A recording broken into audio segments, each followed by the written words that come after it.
こ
う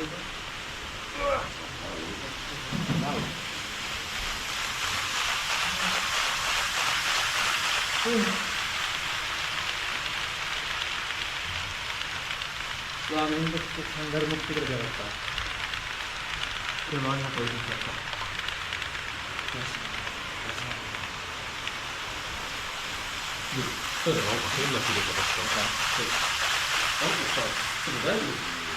背中が見えるけど。あ、そうだよ。大丈夫？ストレスしてんだよ。ストレスしてんだよ。ストレスしてんだよ。ストレスしてんだよ。前みたいに毎日ニヤニヤ動画を調べてね。いや、すまんな、ほんとに。最近楽しくてしょうがないんですけど。仕事がそうなんだよ。体質なんだけど。なんか体質からだったら。体質ならいいわ。どっちかわかんない。まあ体質だったらまあまあそれはもうどうにもならないことだからあれだけど。大体かけないから。ゲーハーだったら困ってる。山内さんからおいやめろ。やめろ山内さんは山内だったら山内だはじめ。そうです山内はじめ違う大バカもんじゃないけど。山内さんたちいろいろやばいから。山内さん今日来る。いや、今日何もないっていうのが来ないんだよね。はじめちゃん。来ない。対面が来なかった。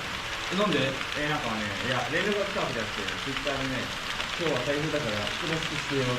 あいつとかしてやるな。ちゃんと連絡しろ。はじめは、俺のこの寺で鍋ラックの運転場に行ってます。あ、今日？なるほどね。なるほどね。まあいいね。来なかったら破壊しないよ。ありがとう。思った。